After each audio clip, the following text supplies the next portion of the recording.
Nalgonda Khammam additional collector ఆమె ఆయన assistant returning officer కూడా ఆయనకు ఆల్రెడీ నేను ఉదయము మరి సెంట్రల్ ఎలక్షన్ కమిషన్కు మరియు ఎలక్షన్ అబ్జర్వర్ రాహుల్ బొజ్జా గారికి ఎలక్షన్ రిటర్నింగ్ ఆఫీసర్ నల్గొండ గారికి కలెక్టర్ గారికి మరి తీర్మానం మళ్ళీ ఎవరైతే కాంగ్రెస్ పార్టీ అభ్యర్థి ఉందో ఆయన శ్మశానానికి పంపుతావా లేకుంటే నన్ను ఏది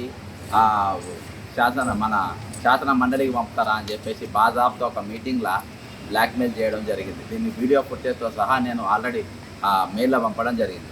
ఈయనను వెంటనే అనర్హులుగా ప్రకటించాలి.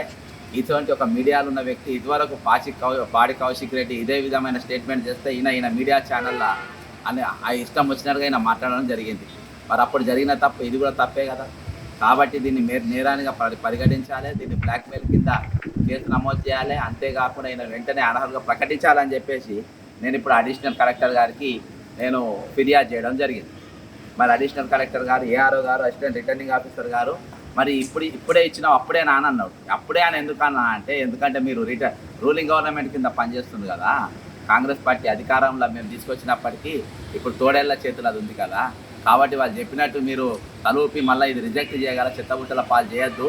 ఒకవేళ దీన్ని ఇలా సాయంత్రం కింద అనర్హులుగా ప్రకటించకుంటే ఇదే ఖమ్మంలో నేను నిరాహార దీక్ష చేస్తాయని అనర్హులుగా ప్రకటించే వరకు మేము మాట అంటే మాట పైన ఉంటాము. కాబట్టి ఎలక్షన్ అధికారులు మీరు మరి ఇంత బహాటంగా పబ్లిక్గా మైక్లా మీడియా ఛానళ్ళు చూస్తుంటే వేలాది మంది కాంగ్రెస్ కార్యకర్త ముందే 10 పార్టీలు తిరిగి వచ్చినోడు బాధాప్త అందరు బ్లాక్మెయిలర్ అని ఎందుకంటారు. బాధాప్త ఈరోజు ఓటర్ను బ్లాక్మెయిల్ చేస్తుండు. గ్రాడ్యుయేట్ ఓటర్ను బ్లాక్మెయిల్. నీవు గిన నన్ను నాకు ఓటు వేయకుంటే నేను చచ్చిపోతా, శ్మశానానికి పోతా, మీ 4,61,000 మంది ఓటర్ల పేర్లు పెట్టి నేను చచ్చిపోతా అనే తీరుగా ఈరోజు బ్లాక్మెయిలింగ్ పాల్పడ్డాడంటే ఇసొంటోడు మనకు అవసరమా అని ఈరోజు ఎన్నో ఎత్తులు వేసిండు నన్ను అనగదొక్కడానికి. కేవలం ఆయన టికెట్ ఇవ్వడానికి నాకు 34 ఏళ్ళు కాంగ్రెస్ పార్టీ నన్ను సస్పెండ్ చేసారు. ఎవరు రేవంత్ రెడ్డి ఈయన కోసం ఈయనకి ఇవ్వనికి ఇంకా బ్లాక్మెయిలర్లు కావాలి ఆయనకు. కాబట్టి ప్రభుత్వం నేను వెంటనే చెప్తున్నా, మీరు ఈయన అనర్హులుగా ప్రకటించక మాత్రం రేపు పొద్దుగాల ఇదే కలెక్టర్ ఆఫీస్ ముందు, ఇదే ఖమ్మం కలెక్టర్ ఆఫీస్ ముందు నిరాహార దీక్ష అనర్హులు ప్రకటించేదాకా అవసరమైన ఎన్నికలు కూడా ఆపుకోండి మీరు.